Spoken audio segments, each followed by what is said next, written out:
All right, I'm done. Andrew, can you meet me at the quarry? I need help. No, I'm busy. With what? What are you busy with? I'm in the nether right now. I know for a fact you're not in the Nether. How? Because I could You can see see it on you the on my map. map. Yep. Yeah, I'm a red sprite. You turn red when you're in the nether. No, and you're moving. You're orange and you're moving on the map. Like I could I see will that. move. I I can will see that you're move on the thing. because when It you move even on a shows your map. face. It even shows your face. We're Like I know you're sprites. There here. is no face. Just come help me at 300 blocks. All right, where's your quarry? I'll walk back Oh my god. this perilous journey. Walk back from the Nether. Yeah. Oh, thank you. It's at the end of the road. So like at the end of like the shopping district. It's right between the last two houses. All right, I'm almost there. All right. Just be careful though.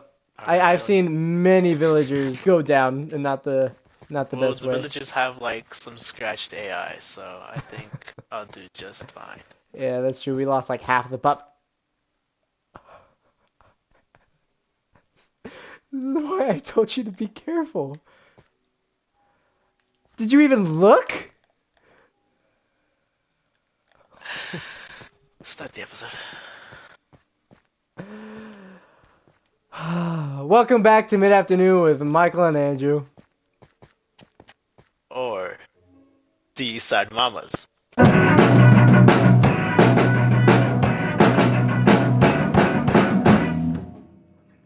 We hope you guys enjoyed last week's episodes where we celebrated Mother's Day by having both of our moms come onto the show and get interviewed by Gomez and Gonzalez.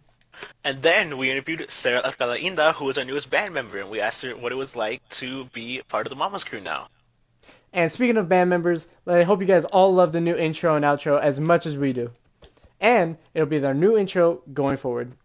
So, you guys are probably wondering why exactly we look so different this week. That's because I'm not wearing a Star Wars shirt. But you're wearing clone armor. This is not a shirt. That's fair. Tell them about our guest, Michael. Well, today we'll be talking to Alan Arriaga, who's going to be talking about gaming and how it's related to mental health. And then we have two players from our school's esports team who will be telling us about their experience with that. And without further ado, Let's get right into into it. 1, 2, 3, 4.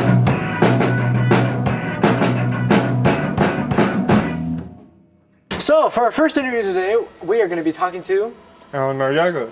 we're going to be talking about Alan about gaming just in general and mostly about mental health and how gaming has affected that, especially in younger children. So, Alan, let's just start off very easy. What's your favorite video game?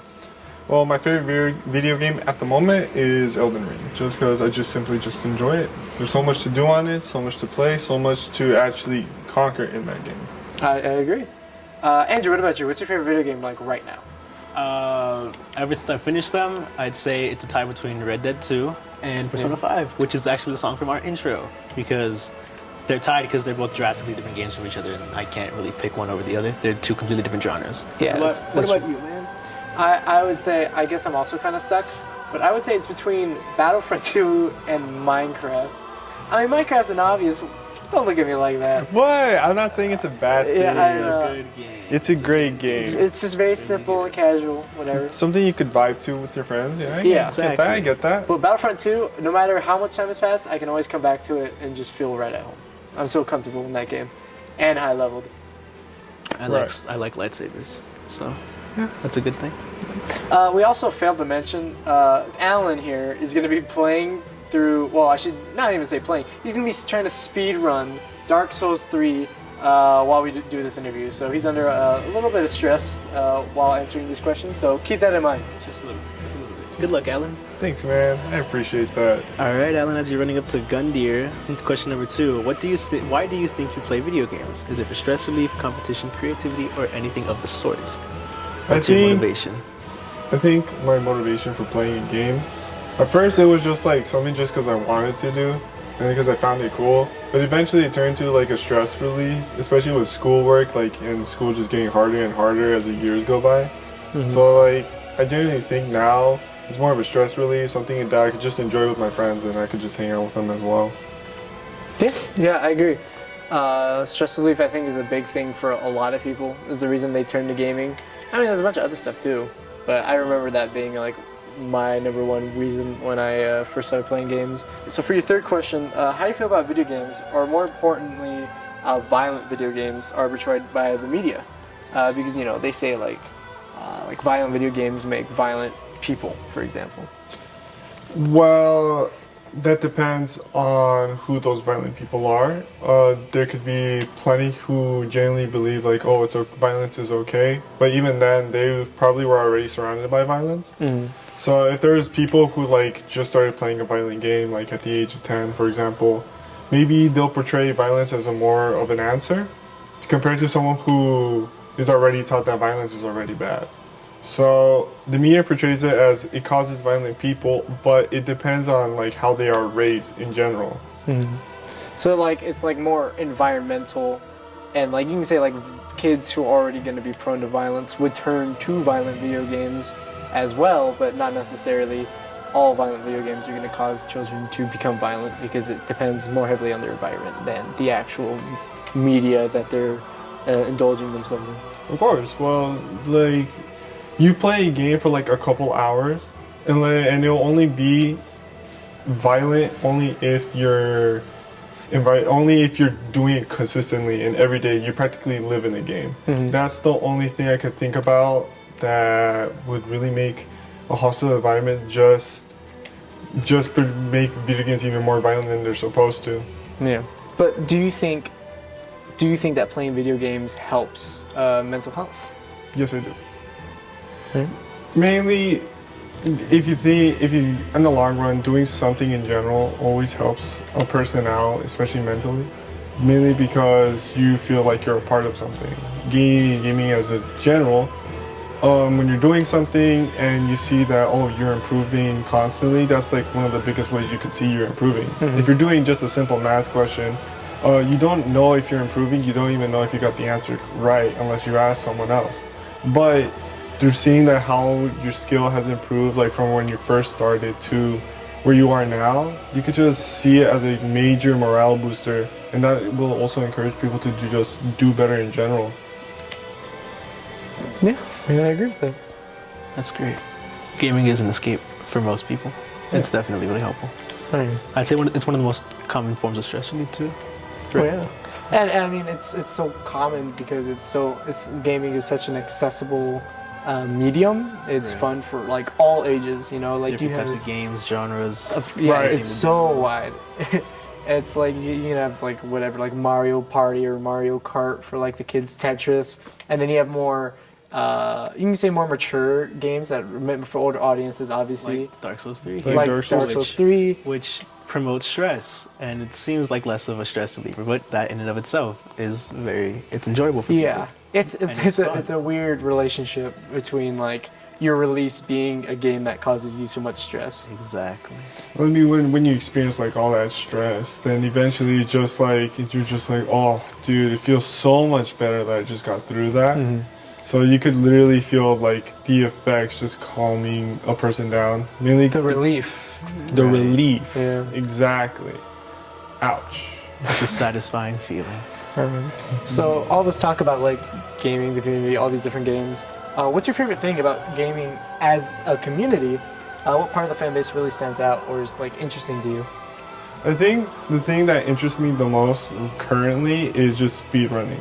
Mm-hmm. Mainly because it's cool to see how the community could come together in just one game. Yeah. And just like focus on one game, beating it as fast as possible, or even going so far as going online and just finding ways to beat it as fast as possible. Just like strategies, different things. It's just amazing to see that people actually care so much about the game to put so much attention into it. Yeah, I mean, Andrew, what did you say the other day about bounty hunting?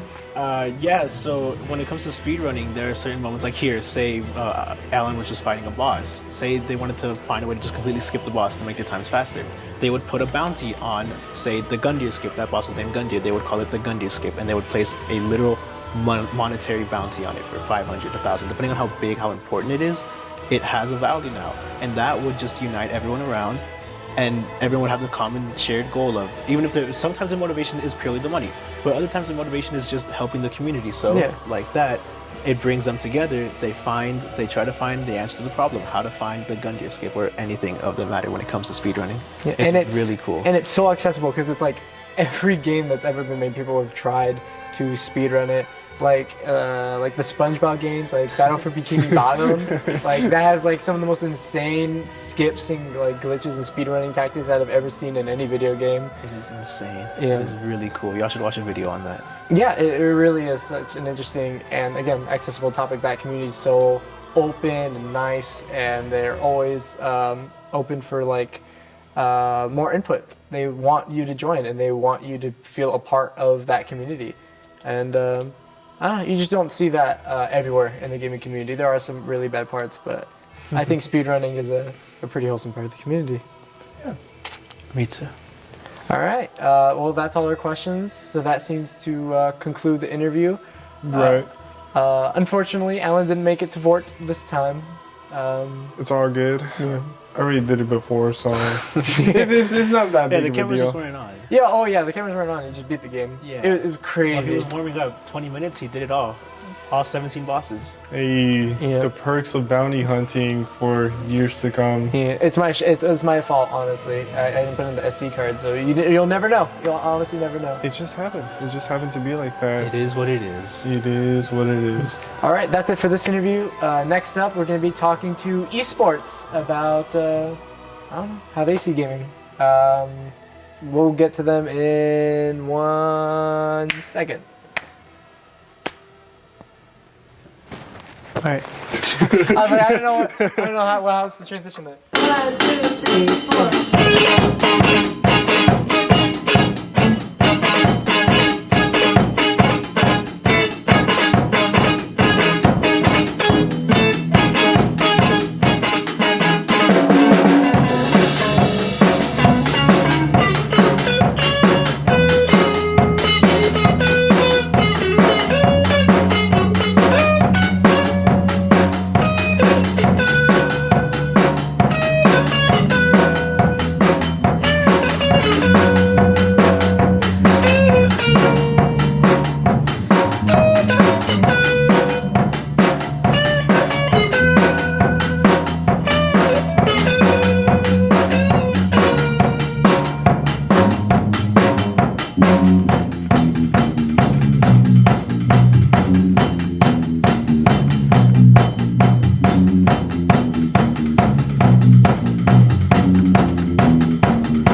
And now we are sitting with Benjamin Gomez and Cesar Trochez from our school's esports teams. How you guys doing? Welcome to the show. Thanks for having us. Yeah. Right now they're playing Overcooked, which is a game about cooking, and you have to basically beat each other. It's basically a race. you know more than me. Oh yeah, it's about cooking, but it's also about not crying during the middle of your shift. It's stressful. It's really stressful. It accurately depicts retail. I mean, no, what's it called? Food service. Food Whatever. service. That's what it is. Okay. All right, go ahead and unpause the game. Y'all can get ready as we ask the questions. I'll go first. First question for y'all: what's your favorite video game? Let's have Benjamin go first. For me, my favorite video game would definitely have to be Call of Duty Black Ops 4. Ooh, really? Yes, and there's a reason behind that too. Okay.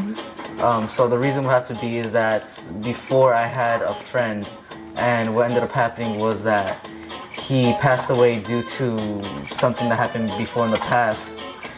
And every time I would go over to his house, that's the game we were able to play, and it just brings back a ton of good memories of me playing with him.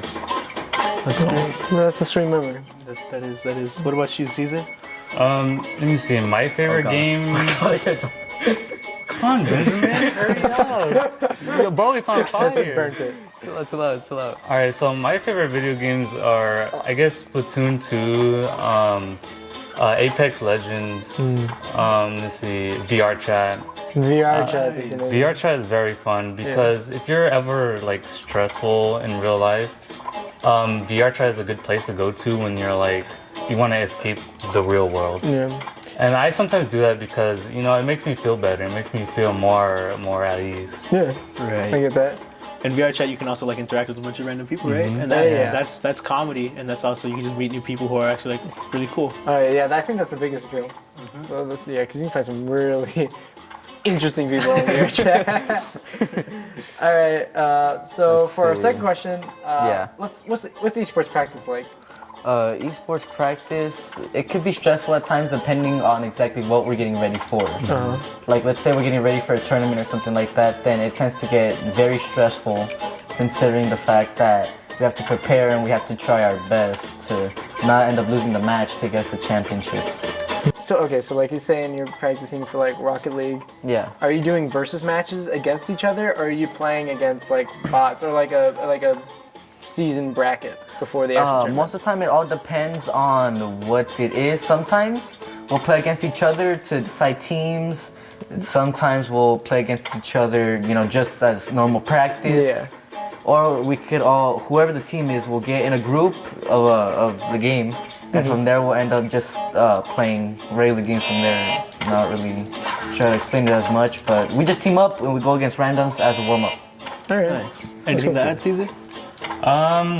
He's just trying to basically- survive. Yeah, I'm trying to survive. I'm trying to figure out how to cut the food, alright? I have no idea. You gotta put it on the trying to cutting figure board. out how to put it on the plate. I think you have to bring the Is it plate square? up to the food, maybe? Oh, Is- there you go. yes, yes, yes, okay, Alright, figured it out. Alright, yeah, Benjamin basically explained everything. I mean, Help me, sometimes it could be very competitive in there How- because how to of put some the plate. certain schools we're going against too. Sometimes they're very good. Yeah, basically Benjamin explained everything. How do I do this? I am confused. All right, as y'all figure out the cooking situation, question number 3. What's Morales like as a coach for esports? Yeah, that's interesting. Morales, he's the best coach you could possibly have out there. He's very nice. He helps out with the team. You know, maybe we're going through something. We get mad at times because sometimes we have fights with each other. Yeah. Yeah, he's very chill. He's very cool. Best esports teacher out there. That's great. That makes sense. That makes sense because he's such a laid back kind of teacher. Yeah, he's a very cool But guy. not like he doesn't. It's not like he's laid back because he doesn't care though. It's laid back Yeah. because he's like very understanding of the students. So yeah, I see why that makes him a really good coach. This is the controversial question of today. Do you think of esports as an actual like sport? Yes, esports, I do think it's a natural sport. You know, it might not have like physical strength or injuries in esport, but it's about the competitive drive and the showmanship and the personality of the player that makes a sport a sport. That is true. Yeah, like a lot of people who watch esports are watching for personality. So the people backing it, like you're like at Moist Esports, you're looking at Moist Critical's team, wait. and you like those. You like the figures, you know. I was so confused when you said moist. Moist Esports, bro, they're the best esports team in the country. Yeah, I get that. I've actually never heard that kind of comparison because you usually hear like, oh, they're not actually like they're not risking anything. Right. You know, they're not doing any physical activity. But I There's never still thought work about being that. put into And it. yeah, there's still a lot of work, but the showmanship. I just found out how it works First round afterwards. over. You guys made Y'all got they negative 30. paid them to eat your food. Okay, I guarantee. I guarantee I'll do better next round. Wow. I just found out how. All right. Here you go. Is it our turn? Yeah. Oh god. Okay, yeah. So me and Andrew are gonna go against each other. I was gonna be like, okay, now you ask the questions. All right, I guess that works. Oh, for real? We're being interviewed? No. Gotcha. And remember, this is to switch characters and chop and Wait, what? place. Gotcha. R1, okay. Gotcha. Oh, yeah, you have it. All These right. are Oh easy. shoot. The questions. All right. For both of y'all, do you normally play competitively? What is that like? Do you casually game or do you play competitively? How is that at home when you're not practicing? Yeah, I guess it's a normal thing to play competitively, depending on what game you're playing. So, like I said, my favorite game is Splatoon 2. You don't have to show the button. Splatoon 2 is you a can hold it. very Yeah. competitive game. yeah.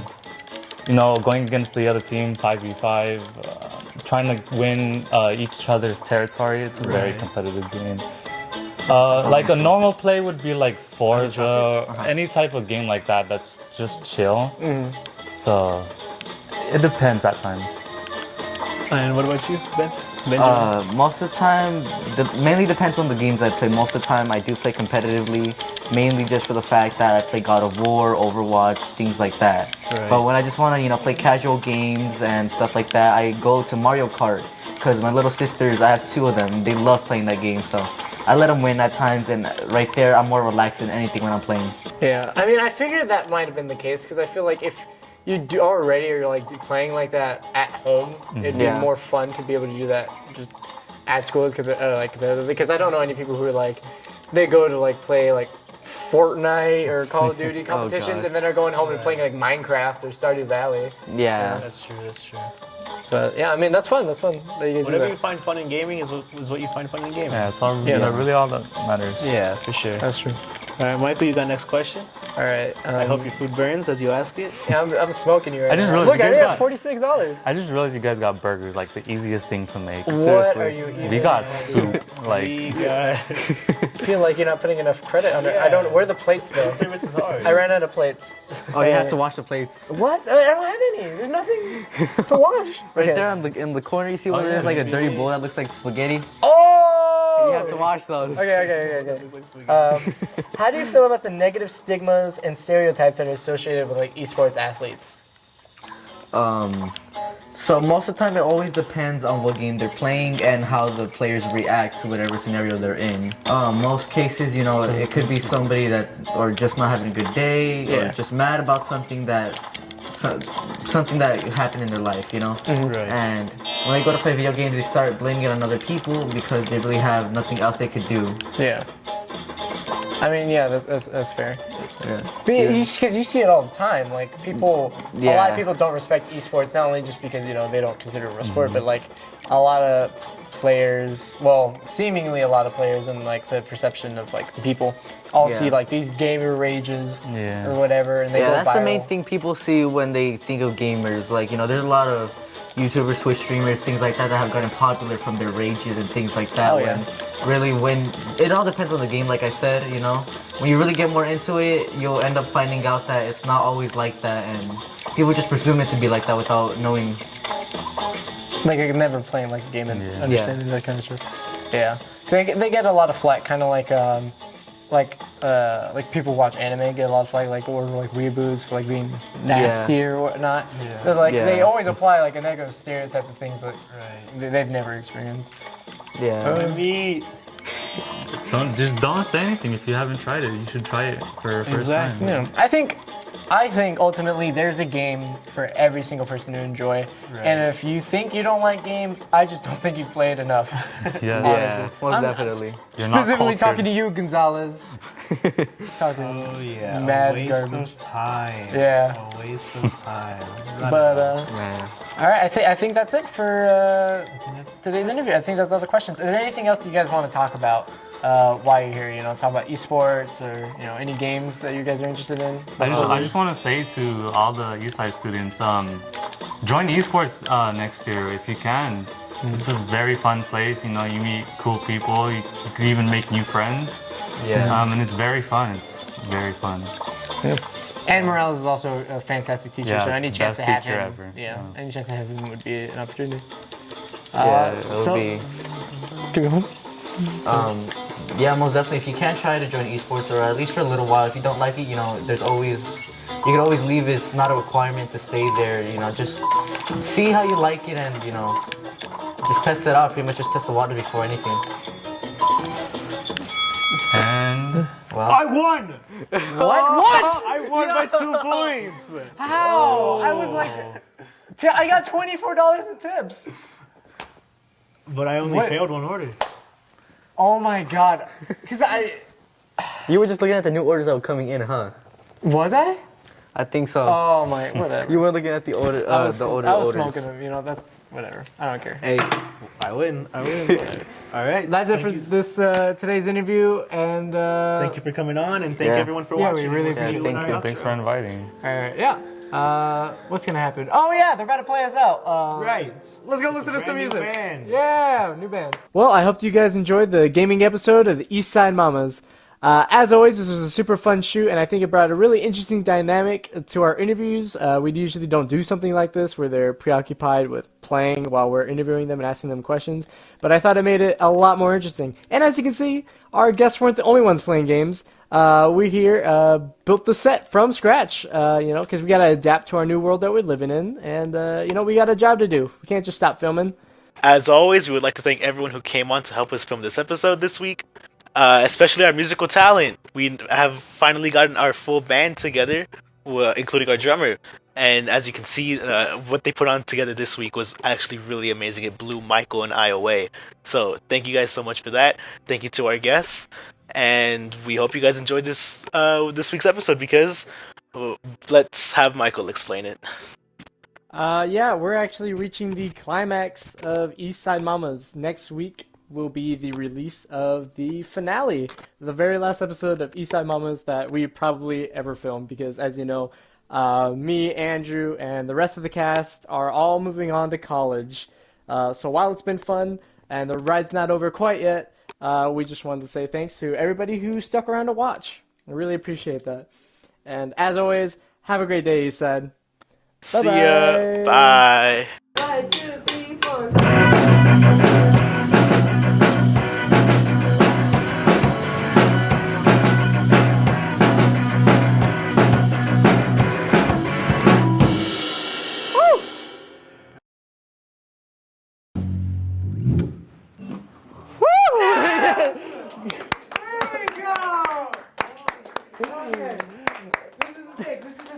I think we can do a better one. 3, 2, 1.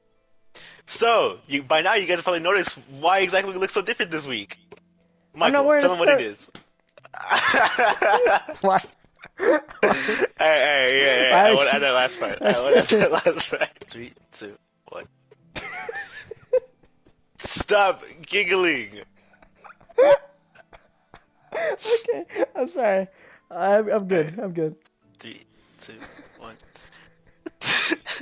Shut up. I'm trying. I'm sorry. All right.